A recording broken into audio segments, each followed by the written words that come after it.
My parents kept everything, which is how I ended up spending a whole June alone in a house that wasn't quite theirs anymore, deciding what was worth a sticker and what wasn't.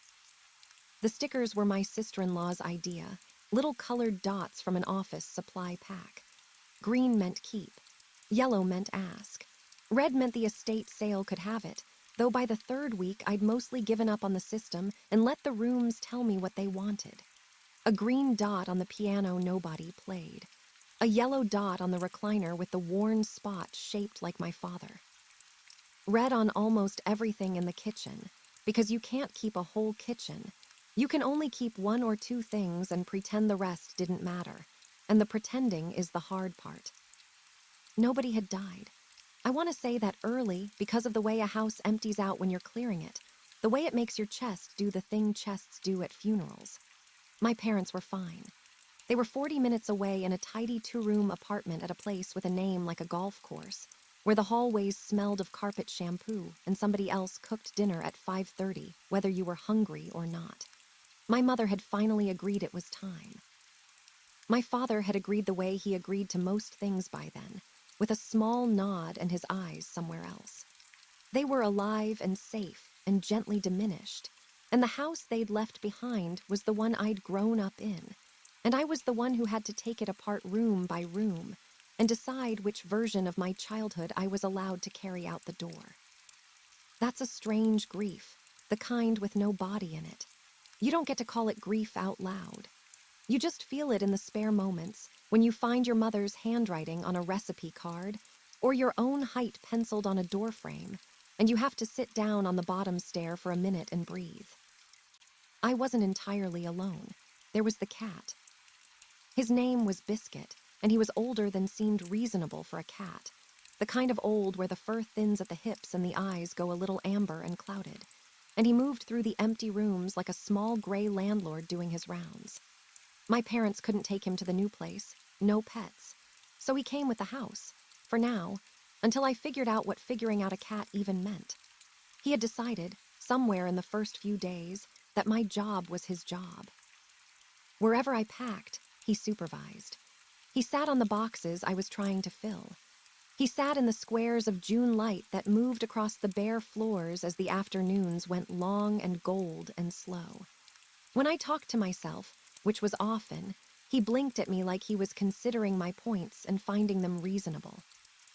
The light in that house in June is the thing I'll remember when everything else has gone soft. It came in low and unhurried through the west windows around 7, and it turned the dust I'd stirred up into something almost holy, a slow snow that never landed. I'd stop whatever I was doing and just stand in it sometimes. There was no reason to hurry. The house wasn't going anywhere until the sale closed, and I'd taken the leave from work, and the evenings stretched out empty and mine in a way evenings hadn't been since I was a child myself. It was on one of those evenings, maybe the end of the second week, that I found the tapes.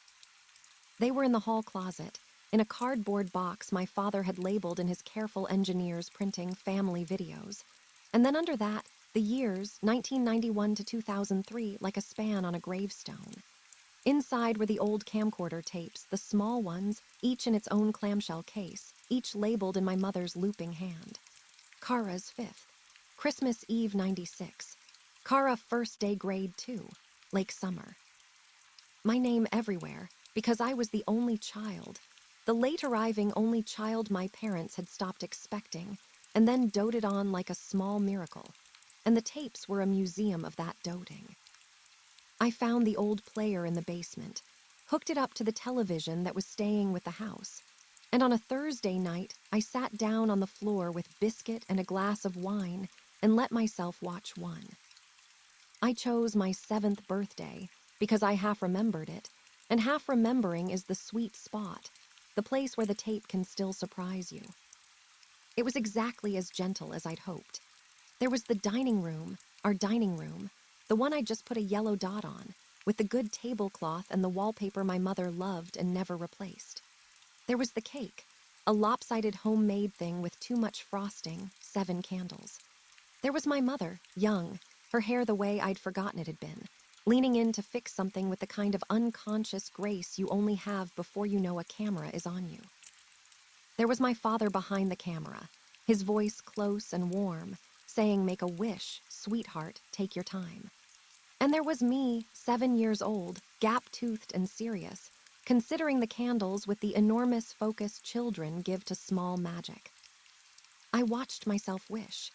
I watched the candles go out and the room cheer in that tinny camcorder way, and I felt the specific ache of seeing people you love when they were younger than you are now, when they had no idea what was coming and neither did you, and it was all still ahead of everyone and it was all going to be fine for a while. I let it run.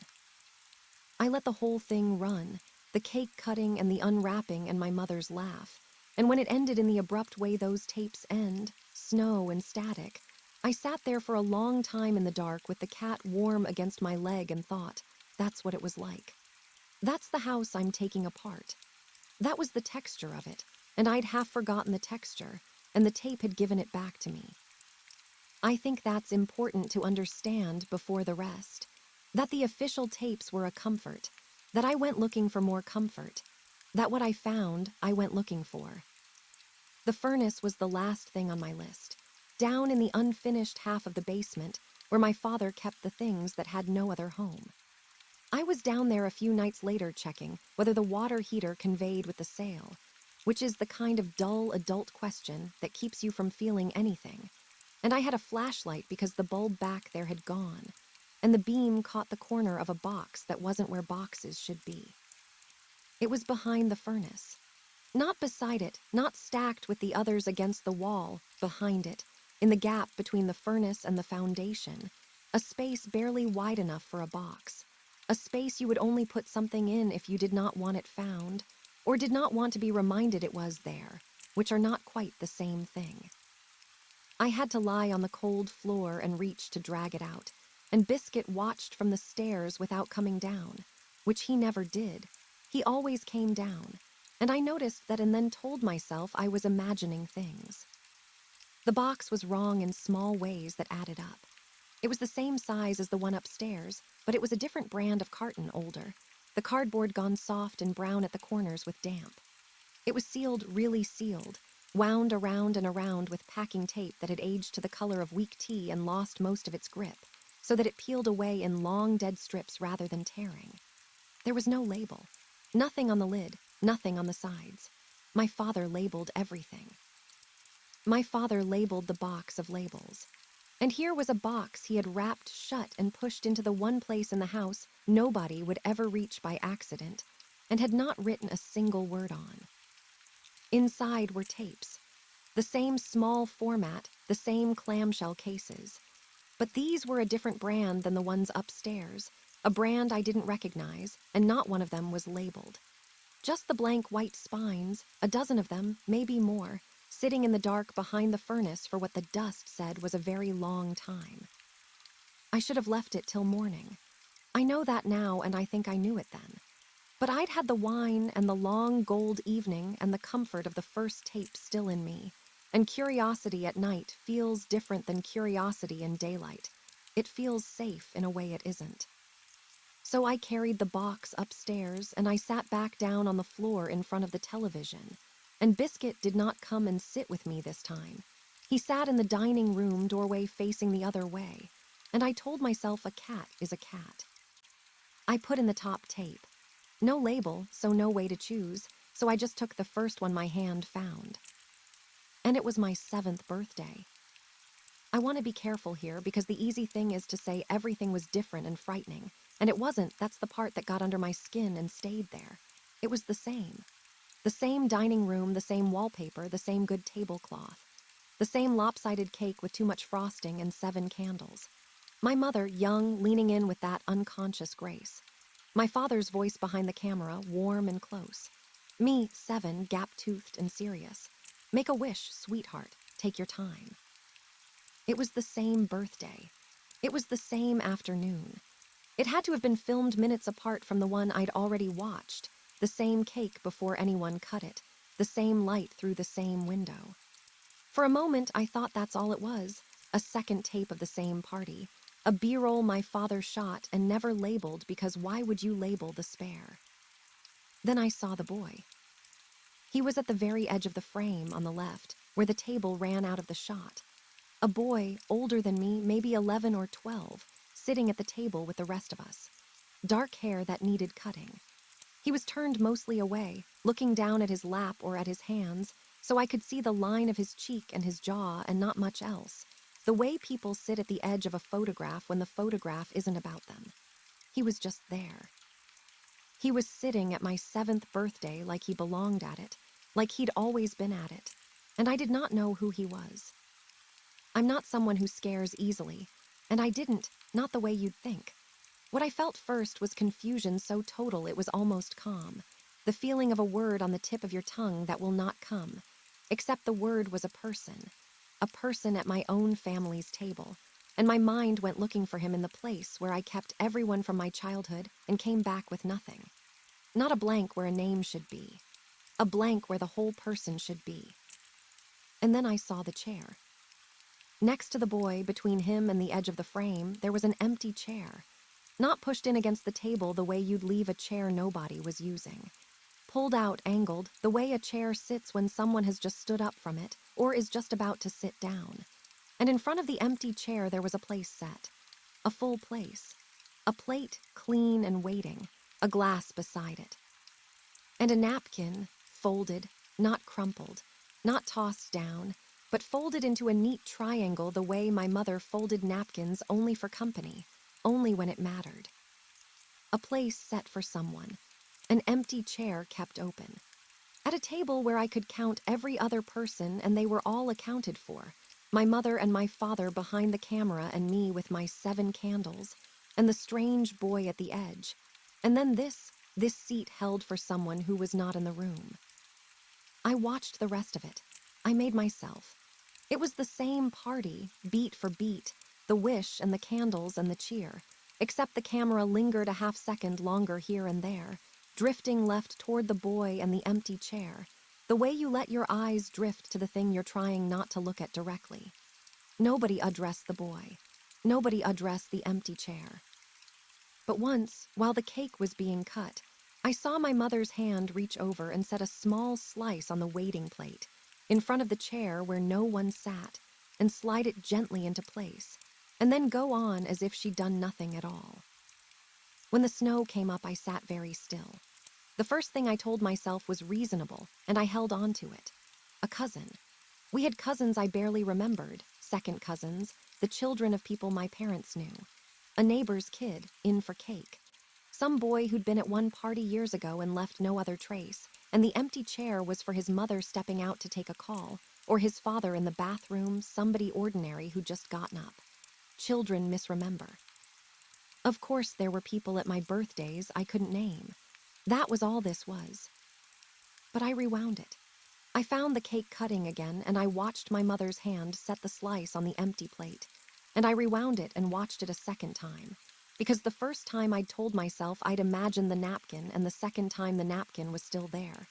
Folded into its neat triangle, waiting, and the plate took the cake and held it for no one. And my mother's face when she did it was not the face of a woman serving a guest. It was careful. It was tender. It was the face she'd make years later, leaning in over a recipe card, the look of someone doing a small thing exactly right because the small things were all that was left to do. In the dining room doorway, Biscuit had not moved. He was sitting upright in the dark, facing the table I couldn't see from where I sat, the table where my parents used to set company napkins, and his ears were forward, and he was watching something with the patient attention old cats give to things that aren't there. I told myself I would know the boy in the morning. That was the deal I made, the way you make deals at night to be allowed to stop. In the morning it would come to me, the cousin's name, the neighbor's name, the ordinary answer, and I'd laugh at myself a little and pack the box back up, and that would be the end of it. There were a dozen more tapes in that box, and I was not going to watch another one tonight. Maybe I'd watch one tomorrow in daylight, when curiosity was safe again. Maybe just one more, to be sure.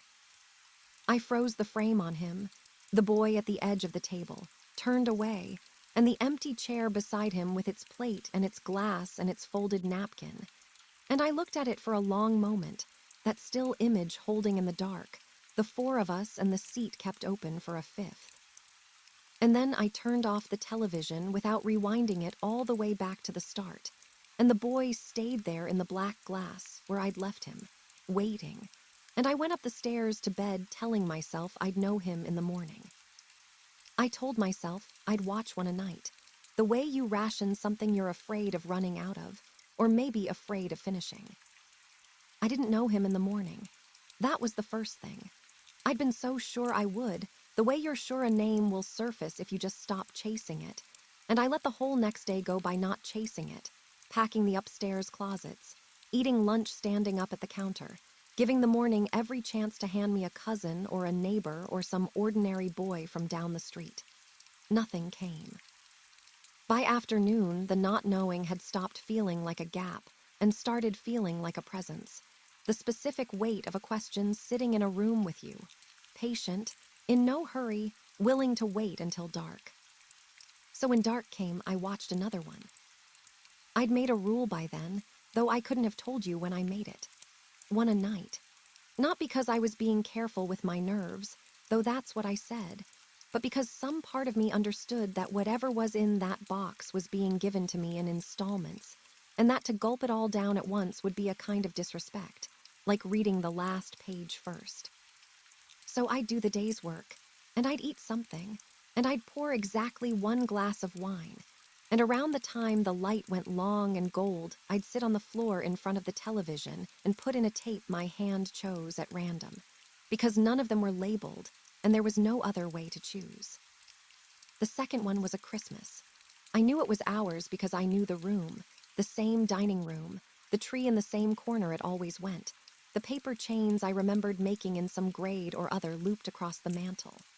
And there I was, smaller than 7, maybe 4 or 5, in a nightgown, holding up something wrapped and shaking it the way children do. And there, at the edge of the frame on the left, where the shot ran out, the boy. Older here than at the birthday, or younger, I couldn't tell at first, and then I understood I had them out of order, that the box held years and I was pulling them out shuffled. In this one he was smaller. 8, maybe. Same dark hair that needed cutting. Same turned-away angle, the line of his cheek, his attention down on something in his hands. And beside him, between him and the edge of the world, the empty chair, pulled out and angled, and on the table in front of it a place set, a plate, a glass, and the napkin folded into my mother's careful triangle, the one she made only when it mattered. I want to tell you that I felt afraid, because that would be the simple version, and the simple version is easier to forgive yourself for. But mostly what I felt, sitting there night after night that week, was something closer to recognition without memory, which is its own particular kind of vertigo. The boy was at the edge of every one of them. I worked through the box slowly one a night, and a pattern hardened the way a bruise comes up, not all at once but surfacing, darkening, until you can't pretend it isn't there. A birthday.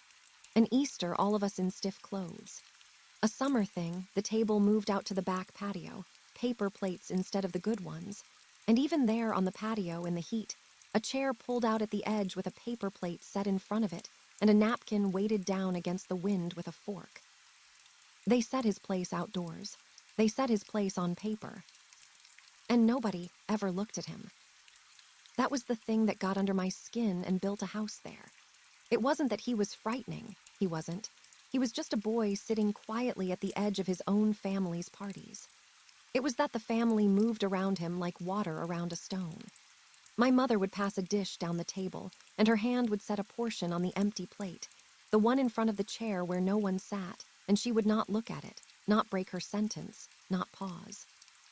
My father, when he was in frame and not behind the camera, would reach over and nudge the boy's glass a half-inch from the table, edge the way you do absently for a child who isn't careful, and he wouldn't look either. They tended that seat. They tended it constantly, with 100 small unconscious gestures, the way you tend something you've tended so long you no longer know you're doing it. And they never once turned their faces to it. As if to look directly would be to admit the chair was empty, and they had all silently agreed it was not. It was somewhere in the middle of that week that I started seeing him. Really seeing him, I mean, instead of just clocking him at the edge and feeling the cold drop in my stomach and looking away. I started pausing the tapes. I'd freeze a frame and crawl close to the television until the screen door of pixels broke apart into colored light, and I could study the boy the way you study a photograph of someone you're being told you should know. He had my chin. I noticed it on a frame from the Easter one, where for once he'd lifted his head a little, not toward the camera but toward something off to the right, and the line of his jaw came clear. It was my chin. The same slightly too pointed set of it that I'd hated in school photos, that my mother always said I'd grow into and I never quite did. On his face, it looked right. It looked like it had been his first and lent to me after. And his clothes. I knew his clothes, which made no sense because I'd never seen them.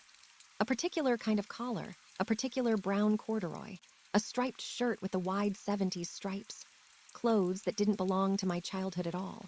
That belonged to a decade before me. I'd seen them in my father's old photographs, the square ones with the rounded corners and the dates printed white in the margins. My father as a young man, my father as a boy. The boy at the edge of my birthdays was dressed out of my father's youth. Hand-me-downs, I told myself, the reasonable voice still gamely trying. Families keep clothes. Families pass them down. But you don't pass down a striped shirt 20 years and have it fit a different boy in a different decade, and have him sit at the edge of every frame in it like a photograph that wandered into the wrong album. And he was turning. This is the part I have the hardest time saying plainly, because it sounds like something I made up to frighten myself, and I've gone over it enough times to be sure I didn't. Across the tapes, and I had to put them in order to see it, had to spend one whole night not watching but sorting, lining the unlabeled cases up by how old I looked in each, 4, 5, 7, 9. Across the years, the boy was turning toward the camera. Not quickly, not in any single tape.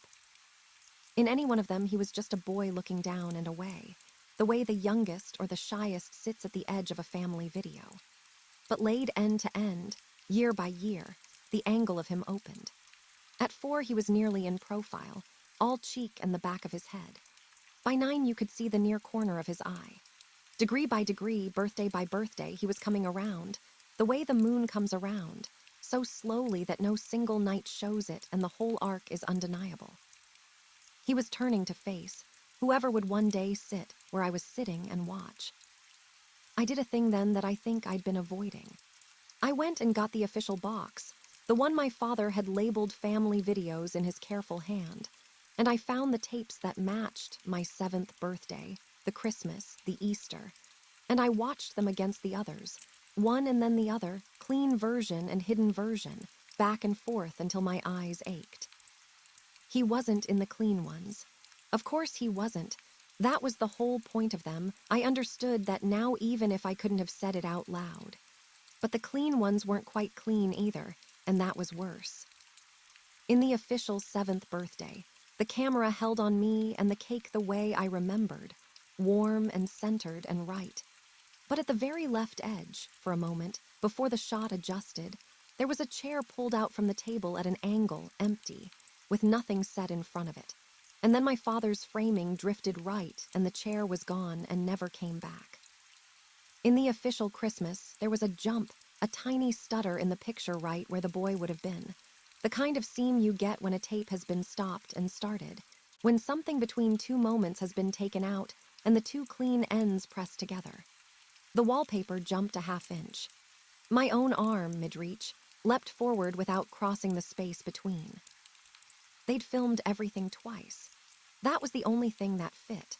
Or filmed it once and made it twice, one version where he sat at the edge and the seat was kept, and one version tidied and seamed and smoothed until the chair was pushed in, and the boy was gone, and only a sister remained, an only child, doted on, alone.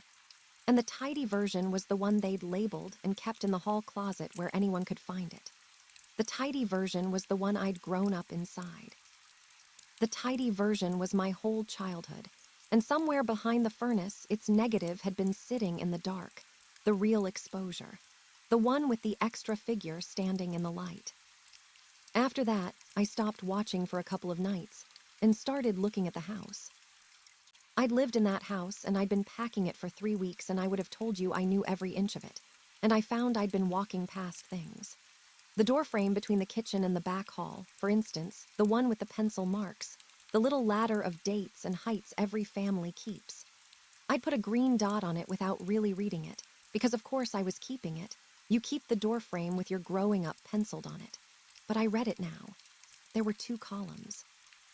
One of them was mine, Kara, and a date, climbing up the wood year by year, the whole record of me getting tall.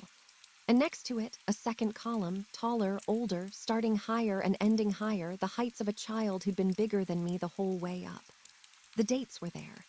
The little careful ticks were there. But where the name should have been at the top of that second column, the wood was scratched. Gouged, really, dug at with something. A key or a knife or a thumbnail worked back and forth until the name was gone and the grain underneath was raw. You could still see it had been a short name. 5 letters, maybe 6. Someone had stood at that doorframe and taken the name off and left the heights, which tells you they couldn't quite do it, couldn't quite take all of him down, could only manage the letters and not the proof that he'd grown. The small bedroom at the end of the hall I'd been using as a staging room, stacking sealed boxes in, because it was the emptiest room in the house, and I'd assumed it had always been a spare. I looked at it differently now. Under the boxes, against the wall, there was a bed frame, taken apart, the headboard and the rails wrapped in an old sheet and stood on end in the closet. A single bed. A child's bed, dismantled and sheeted and stored in the room that had become a place to put nothing.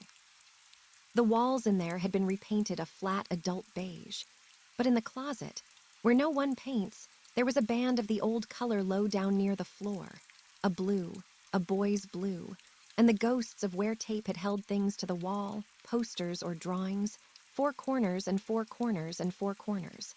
All about the height a child stands when he tapes things up himself. And every evening, by then the cat. Biscuit had given up supervising me. Sometime that week he'd taken up a different post, and he kept it with the seriousness old animals bring to their last few certainties. Every evening, as the light went and before I'd turned a single lamp on, he'd walk into the dining room, the real one, the one in the house, not the one on the tapes, and he'd sit down facing the table, upright, his tail curled around his feet, and he'd watch the chair. Always the same chair, the one nearest the window, pulled out a little from the table the way chairs drift.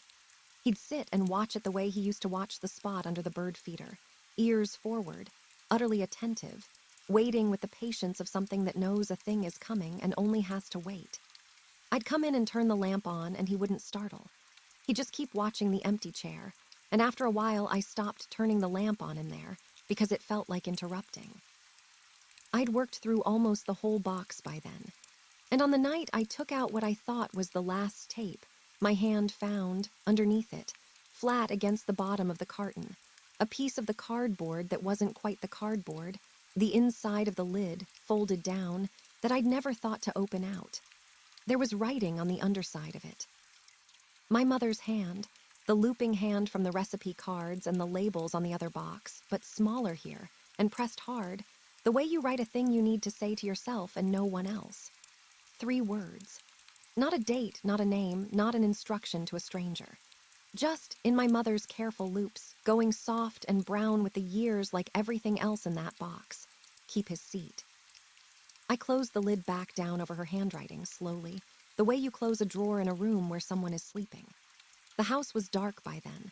I'd let it get dark around me without noticing. And when I looked up, out through the doorway, the cat was already there in the unlit dining room, sitting straight and small and certain in front of the chair that no one ever sat in, watching it, waiting at it, keeping it the way he'd been keeping it every evening while I told myself a cat is a cat. His seat. Keep his seat.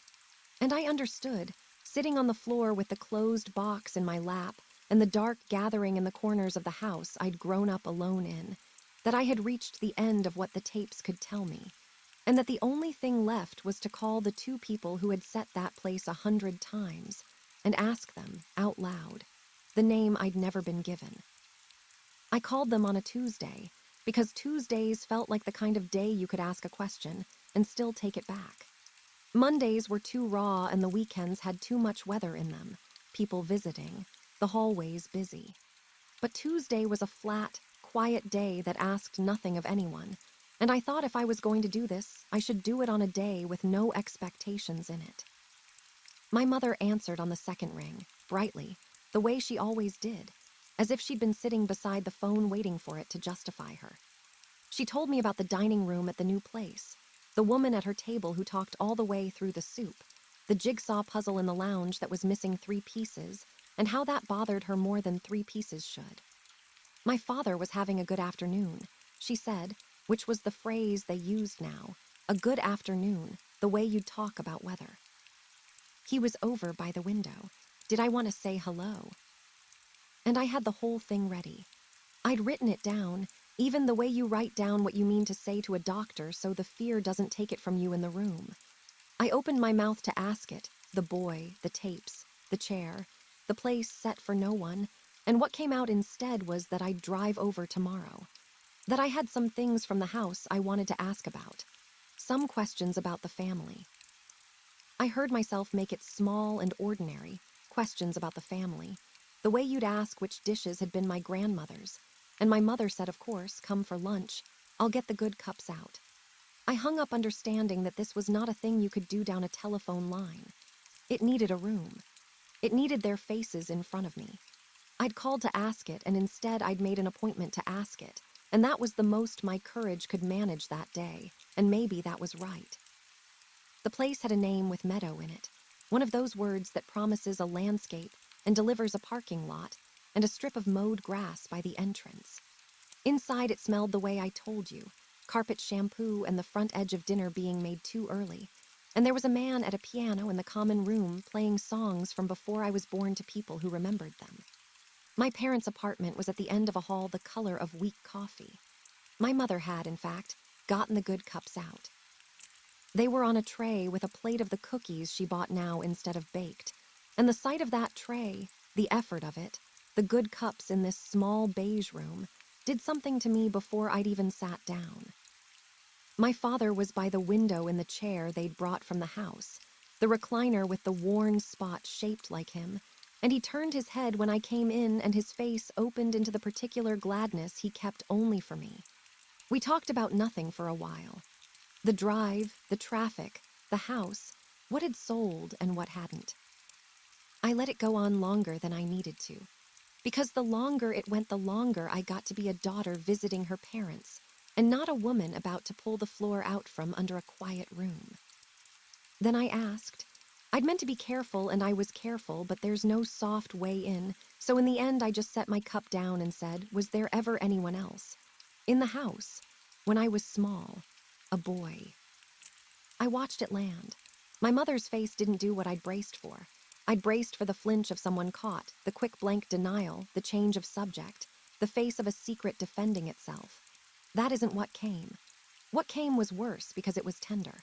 Her hand went to her mouth and her eyes filled, not with fear, with something closer to grief and relief tangled together, and she said his name like it had been waiting behind her teeth her whole life for permission. Daniel. She said, oh, sweetheart, Daniel, and then your brother, as if I were the one who'd been keeping the secret, as if I'd finally come to confess that I'd lost him. I don't know what I expected the name to do to me, and it didn't do it. It didn't unlock anything. It landed in the same blank place the boy at the edge of the tapes had landed, a name with no face behind it, except now I could feel the shape of the blank, the exact size of the missing thing, the way you feel the gap in your gum with your tongue long after the tooth is gone. Daniel. 6 letters. The scratched-out column on the doorframe had been 5 letters, maybe 6. My father had turned from the window. And this is the part I keep coming back to, the part that turned the whole thing around in my hands so the frightening edge was suddenly pointing at me. He wasn't frightened either. He looked at me with the bewildered, wounded gentleness of a man watching his daughter forget something sacred right in front of him, and he said, how could you, Kara? Not as an accusation. As genuine, broken, not understanding. How could you forget your brother? He carried you everywhere. You followed him like a duckling. And my mother was nodding, wiping her eyes, saying you used to cry when he left for school, you'd stand at the window, and they weren't lying. That's what undid me. I have spent my whole life able to tell when my mother is managing me, smoothing a thing over, and there was none of it in the room. They were not hiding a brother from me. They were grieving that I had mislaid one. In their version of the world, the loss was mine, and the forgetting was mine, and they were watching it happen again, the second loss laid over the first, and there was nothing sinister in their faces at all, only the oldest sadness I'd ever seen on them. I didn't push. I couldn't. You can't cross-examine grief that genuine. It would have been like shaking someone awake to tell them their dream was wrong. I let my mother hold my hand and tell me small things, that I'd had his old room, that he'd taught me the stairs, that I was the easiest baby because there was always someone to carry me. I drank the good cup coffee, and I let them give me a Daniel I couldn't feel. And after a while, my father drifted back toward the window and his good afternoon, and I kissed them both and said I'd come again soon. And I went out past the piano and the songs from before I was born and sat in my car in the meadow parking lot for a long time before I could make my hands start it. The drive home is mostly gone from me. I remember pieces of road and the light going long and gold the way it did every evening that June, slanting in low through the windshield so I had to put the visor down. And I remember thinking, with the strange flat calm that had been carrying me through all of this, that I had the whole thing backwards. I'd found a hidden box and decided the hidden box was the lie, the haunted one, the wrong one, the negative behind the furnace. I'd treated my labeled, doted on, only childhood as the true exposure and the tapes with the boy in them as the forgery. But what if it was the other way? What if the clean tapes were the edit and the hidden ones were the footage?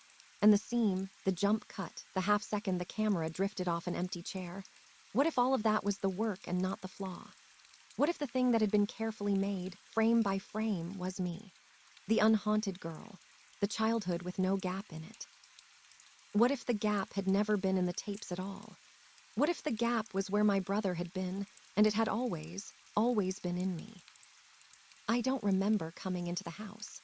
I remember being on the kitchen floor. I'd sat down on the floor with my back against the cabinets the way you do when your body decides for you, when the legs simply stop agreeing to hold the rest of it up, and the kitchen was going blue and then gray around me as the last of the light left, and I didn't turn on a lamp, and Biscuit came. He came across the cold floor in that careful old cat way, picking his feet up, and he didn't sit beside me supervising the way he used to.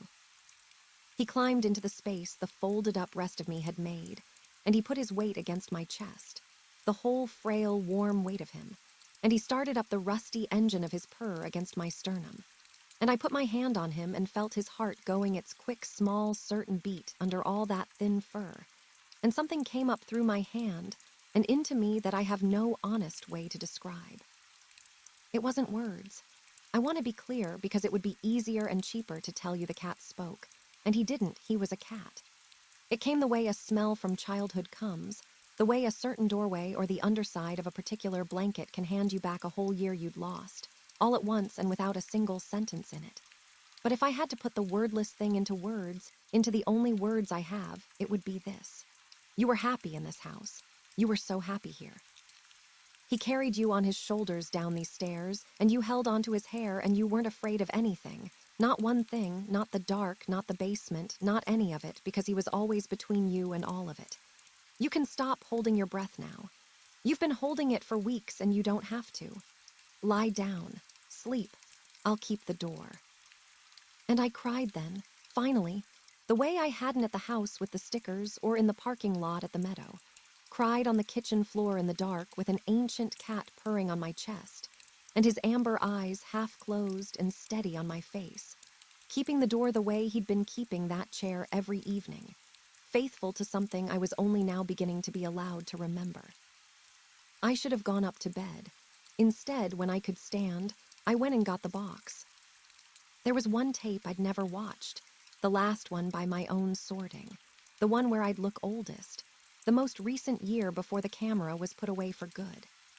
I'd left it for last the way you leave the last of something, and I knew, kneeling in front of the television with my face still stiff from crying and Biscuit settling into the doorway behind me, that this was the one where he'd have finished turning.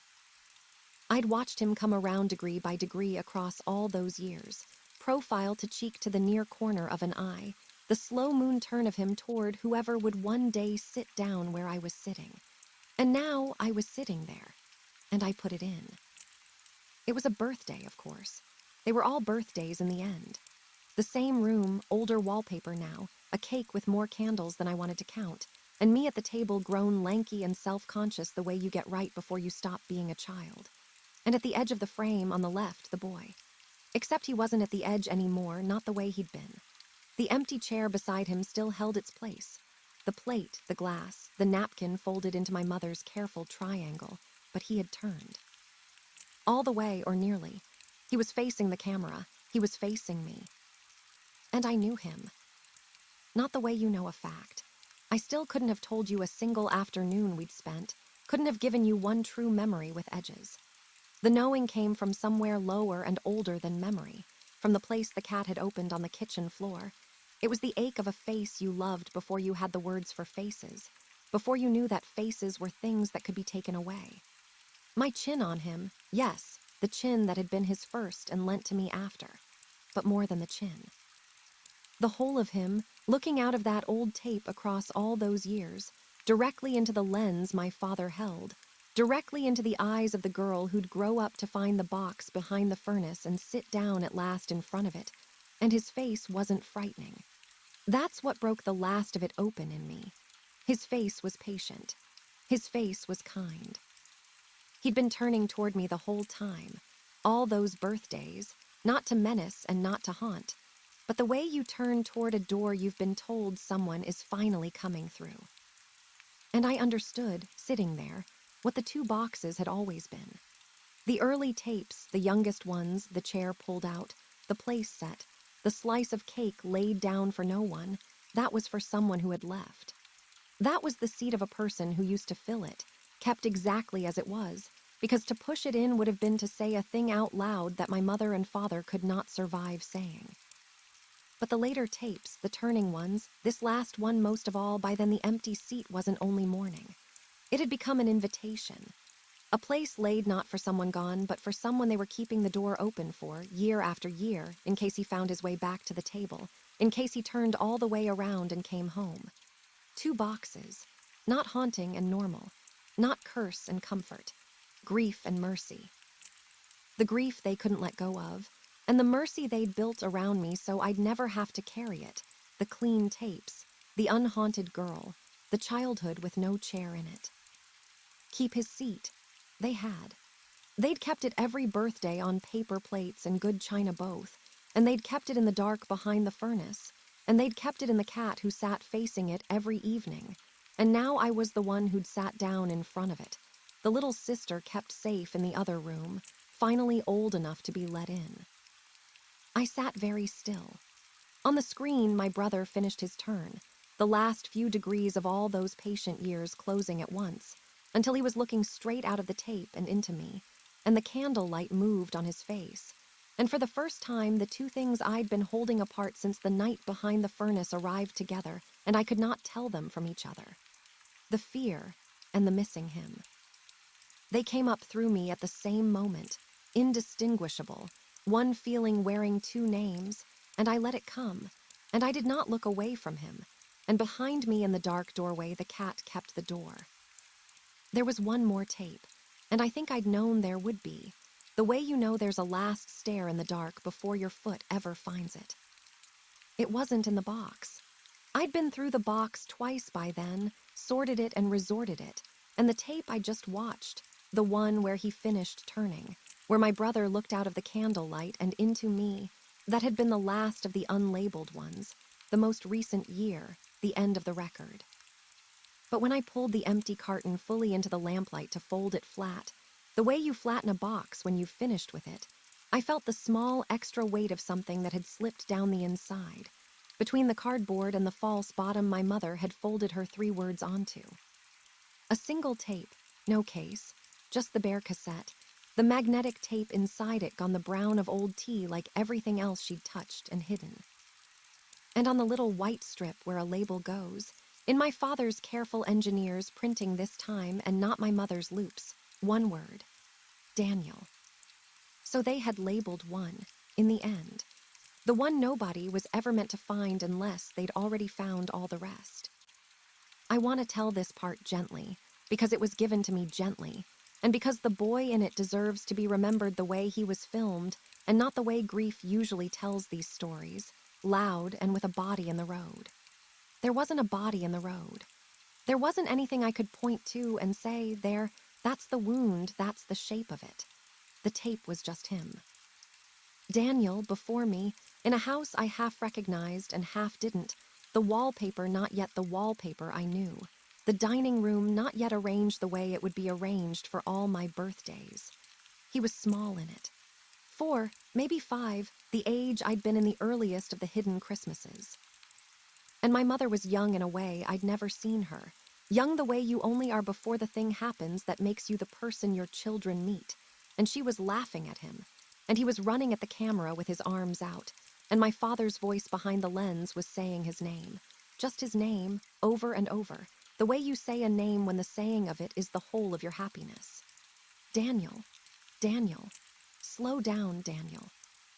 There was no birthday in it. No cake, no candles, no empty chair, no place set. That was how I knew it came from before. It was the only tape in the whole house where the chair wasn't being kept, because in that tape there was nothing yet to keep. He was in it, all of him, the warm, loud middle of it, and nobody was tending a seat because the seat had a boy in it who would not sit still. It was the footage from before the editing began. It was the last time the camera caught him without already mourning him. I never learned the how, and I've come to be grateful I didn't. My mother told me a little, the next time I went, and even then she told it the way you'd carry a sleeping child up a flight of stairs, careful of every step so as not to wake the thing. He was small. It was fast, and it was no one's fault in the way that the worst of it never is, the kind of thing that happens at the ordinary edge of an ordinary day. A thing so ordinary it could have not happened 1,000 times and did happen once. I was a baby. I was 18 months old and asleep in the other room, she said, and I never woke for any of it, and that detail sat with me a long time after, that even on that day, the worst of all their days, I'd been kept in the other room, asleep, safe, the door held against it. They'd started keeping the door that early. I'd been being protected before I had the words for the thing I was being protected from. And then they did the thing I still don't have a category for, the thing that is either the saddest act of love I've ever heard of or the bravest. And I've stopped trying to decide which because I think it was both, and I think it had to be both to be done at all. They filmed everything twice. Every birthday after, every Christmas, every Easter, every paper plate summer on the patio. They'd set the room and run the camera once with his chair pulled out and his place laid and the slice of cake set down for no one. And then, I don't know how, I've thought about the labor of it and it undoes me, they'd run it again, or cut it after, the chair pushed in, the seam pressed shut, the boy edited down to a half-second drift the camera caught and never meant to keep. One version for the hall closet. One version for behind the furnace. The clean one became the house I grew up in. The clean one became my whole unhaunted only child childhood, the doted-on miracle daughter who arrived late and alone, and every warm, half-remembered afternoon I'd ever sunk into was the tidied print, the negative sitting in the dark beneath my feet the entire time. But here is the part I keep turning over, the part that is the real shape of it. The boy in the hidden tapes was never the haunting. I'd had it backwards from the first night behind the furnace, and I'd had it backwards in the parking lot when I thought the gap was in me. The gap was in me, they'd put it there, lovingly, on purpose. But the boy wasn't a ghost they'd failed to scrub out. He was a boy they could not bring themselves to scrub out. They could make a clean version of every party for my sake, so I'd never grow up under the weight of an empty chair. And they could not themselves sit at a single one of those parties without keeping his seat. So they kept both. They gave me the unhaunted house, and they kept the haunted one for themselves, in the dark, where I'd never have to carry it, 2 records of every candle I ever blew out, one where my brother had never been, and one where he had never left. And the camera turning toward the chair each year, drifting left toward the boy and the empty plate. I'd read that as menace, the slow approach of something, and it was the opposite of menace. It was vigil. Every birthday, my father had turned the lens a few degrees further toward the seat they were keeping. The way you glance at a door all evening when you're waiting for someone who's late, who's always going to be late, who you go on setting a place for anyway, because to stop setting it would be to agree they aren't coming. The boy hadn't been turning toward the camera to frighten whoever found him.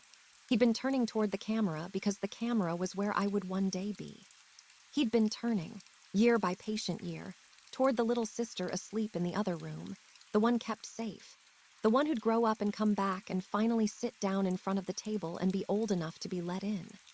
He was facing the door he'd been told someone was finally coming through, and I'd come through it. That was why they thought I'd forgotten him. I understood it fully now, sitting on the floor with the labeled tape warm in my hand. The editing had been so complete, so seamless, so loving, that they'd never once imagined it had worked on me too. They'd built the clean version for the world and for the sale, and for the version of our family that strangers would see, but they had not built it for themselves, and so in their own hearts the seam had never closed. Daniel had never left their table. He sat at every birthday in the only tapes they ever truly watched. To them, the truth had simply always been in the room, set out on the good china, folded into a triangle napkin, as present as the wallpaper. So when their grown daughter came and asked, carefully, whether there had ever been a boy, they didn't hear a secret being uncovered. They heard a daughter who'd let go of something they had spent their whole lives refusing to let go of. In their reality, he was at the table. In mine, he had never existed. And the distance between those two rooms was the exact width of the mercy they'd built around me, and they couldn't see it, because the whole point of mercy like that is that the person it's done for never feels its edges. How could you forget your brother? They hadn't been accusing me. They'd been grieving the one loss they thought they'd been spared, that the boy who lived on in their kept seat lived nowhere in the one child they'd managed to keep. They'd lost him once to the ordinary edge of an ordinary day. And they thought, sitting in their small beige room with the good cups out, that they were watching me lose him a second time, right in front of them, and they had no way to know they were the ones who'd carried him out of me, gently, frame by frame, so I could sleep. I sat with all of it for a long while. The lamp, the flattened box, the labeled tape, the dark gathering the way it gathered every night that June. And then I did the only thing that felt like an answer. I went into the dining room, and I set the table. I used the good china, the pieces I'd put a yellow dot on and never decided about, that I knew now I'd be keeping. I laid 4 places, the way it would have been if the clean version had been the lie all along, and the boy had grown up and stayed, my mother's place and my father's place and mine, and his. I set his the way she'd set it in every hidden tape, the plate squared, the glass to the right, the napkin folded into the careful triangle, which I had to fold 3 times before my hands remembered a shape I'd never been taught and somehow knew. I pulled his chair out and angled it, the way a chair sits when someone's just stood up from it, or is just about to sit down. I didn't set out food. It wasn't that kind of setting. It was the other kind, the kind that says the seat is yours and it will go on being yours, the kind my mother had been making on paper plates in the wind for 30 years.